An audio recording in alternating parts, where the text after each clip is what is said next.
Hello viewers, எப்படி இருக்கீங்க? இன்னைக்கு ஒரு இன்ட்ரெஸ்டிங்கான டாப்பிக்கோடு உங்களை சந்திக்கிறேன். அதாவது கவர்ச்சியான முதலீடு, அபாயம் அறிக. ஆமாம், நிறைய அட்ராக்டிவான இன்வெஸ்ட்மெண்ட், ஆனால் அதில் செம்ம ரிஸ்க் இருக்குது அப்படிங்கிறத ஒரு வரலாற்று புரிவோடு பார்ப்போம். சரி, போகலாம். நீங்கள் த கிரேட் ஈமு வார் 1932 கேள்விப்பட்டிருப்பீங்க. இது நடந்தது ஆஸ்திரேலியாவில். அந்த கதையை சொல்கிறேன். என்னாச்சுன்னா, ஆஸ்திரேலியாவில் ஈமுவோட இனம் நிறையா கூடிக்கிட்டே போயிருச்சு. நீங்கள் பொருளாதார பெருமந்தம், அதாவது கிரேட் டிப்ரெஷன் கேள்விப்பட்டிருப்பீங்க 1929. அதுக்கப்புறம் நிறைய உணவு பற்றாக்குறை உலக நாடு எங்கேயும், ஆஸ்திரேலியாவும் விதிவிலக்கு இல்லை. அப்போ அங்கேயும் நிறைய உணவு பற்றாக்குறை. அந்த நேரம் பார்த்து இந்த ஈமு பறவைகள் என்ன பண்ணுச்சுன்னா, நிறைய நிலங்களில் போயிட்டு அறுவடைக்கு தயாராக இருக்கிற எல்லாத்தையும் சாப்பிட்டுக்கிட்டு இருந்துச்சு.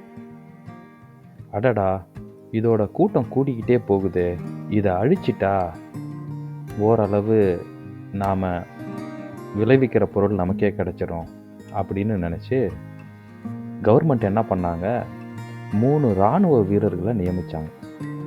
அவங்க கையில் ஒரு மெஷின் கன்னை கொடுத்து 10,000 தோட்டாவையும் கொடுத்தாங்க.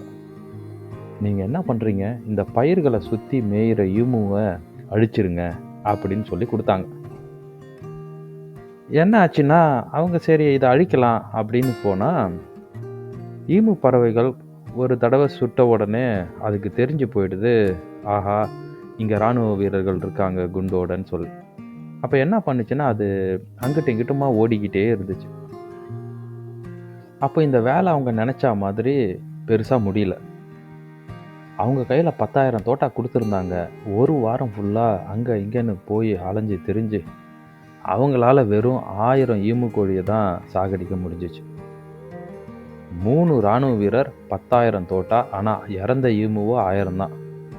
ஆனால் மொத்தமாக அவங்க நினச்சாங்க ஒரு 20,000 ஈமுவாச்சும் கண்ட்ரோலுக்கு கொண்டு வருவாங்கன்னு நினச்சி. சொல்லப்போனால் அவங்களோட வெற்றி விகிதம் பார்த்திங்கன்னா வெறும் 10% தான்.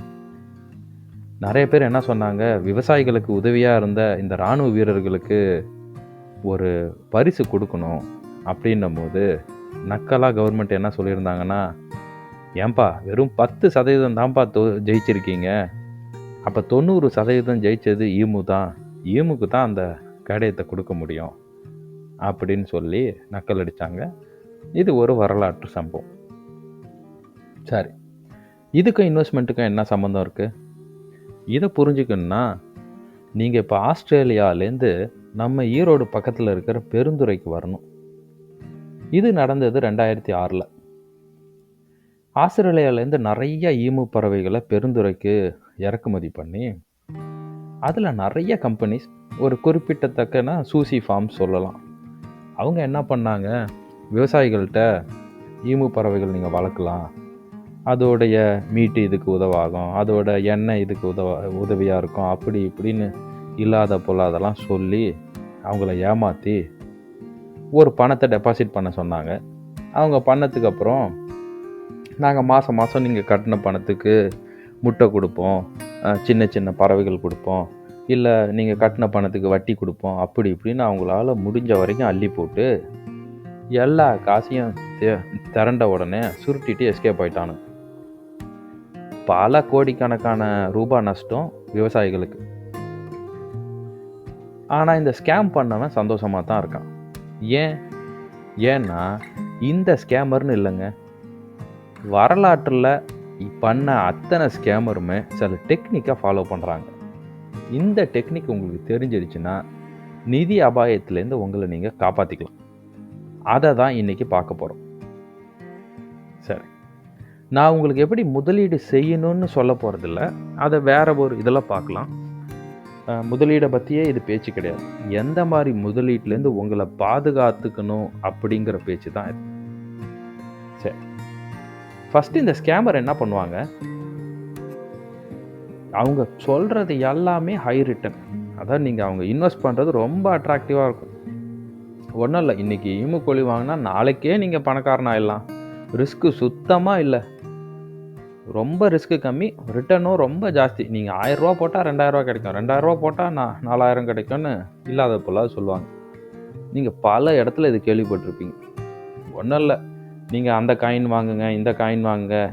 இன்னைக்கு ரூ. 100 போட்டீங்கன்னா நாளைக்கு ரூ. 200, நாளைக்கு ரூ. 200 போட்டா ரூ. 400ன்னு சொல்ற மாதிரி தான். அடுத்து ஒரு வெளிப்படைத்தன்மை இருக்காது. ஒண்ணும் இல்ல. ஒரு மேஸ் கேம் விளையாடிருப்பீங்க. இந்த எண்டுலேருந்து அந்த எண்டுக்கு எப்படி போகணும்னு அப்படியே போய் அங்கே இங்கே சந்து பந்தில் புகுந்து வெளில வருவீங்க.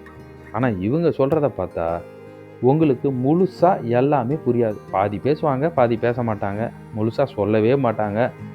யார் நிஜமாக பயன்படுறவன், யாருப்பா அந்த ஈமு எண்ணெயை வச்சு பயன்பட போகிறது, அது நாமளா வேற ஆட்களா, அவங்க யார், எந்த ஊரில் இருக்காங்க, யாருக்கு வேணும், இப்போ சந்தையில் எங்கே விற்கிது, எந்த விளக்கமும் சொல்ல மாட்டாங்க.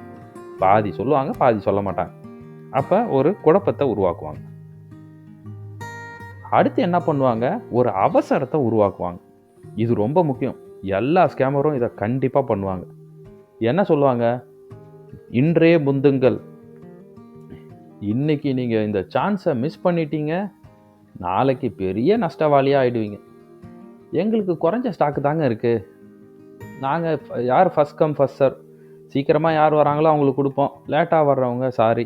அதால் நீங்கள் ஒருவேளை வாங்கணும்னு நினச்சிங்கன்னா இன்றைக்கி சாயங்காலம் 5 மணிக்குள்ளே வாங்கிடுங்க, இல்லைனா உங்களால் இதை எப்போவுமே வாங்க முடியாது, இந்த கனவு உங்களுக்கு எப்போவுமே நிறைவேறாது, அப்படி இப்படின்னு அள்ளி விடுவானுங்க. உங்களை யோசிக்கிறதுக்கு டைமே கொடுக்க மாட்டானுங்க. அப்படின்னாலே அவன் ஸ்கேமர்ஸ்னு அர்த்தம்.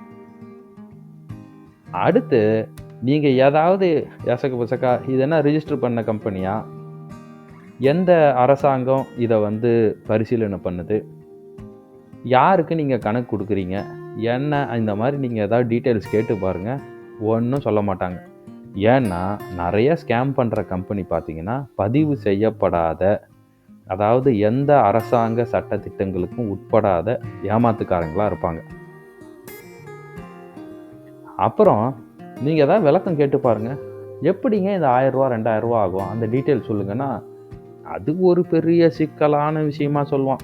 அதை நீங்கள் இப்படி பண்ணி, அப்புறம் அதை நாங்கள் கொண்டு போய் அப்படி செஞ்சு, அதை கொண்டு போய் இங்கே விற்று, இதுலேருந்து அங்கே கொண்டு போய் போட்டு, அப்படி இப்படின்னு கம்பு சுற்றுவானுங்க. அப்போ எப்பட்றா இந்த இது நீங்கள் தரப்போகிறீங்கன்னா முழுசாக விளக்கம் சொல்ல மாட்டானுங்க. ஆனால் கண்டா அப்படின்னா ஏகத்துக்கு என்னென்னமோ இருக்குன்னு சொல்லுவாங்க. அப்படி சொன்னாங்கனாலே நீங்கள் கொஞ்சம் உஷாராயிக்குங்க, இங்கே என்னமோ சிக்கல் இருக்குது அப்படிங்கிறது. அடுத்து டாக்குமெண்ட்ஸை முறையாக வச்சுருக்க மாட்டாங்க, இல்லை மணிப்புலேட் பண்ணி ஃபேக்காக வச்சுருப்பாங்க. மணிப்புலேட் பண்ணினா என்ன, சும்மா அவங்க இப்போ 2006 தான் ஈமுவே இந்தியாவுக்கு இறக்குமதி செய்யப்படுது.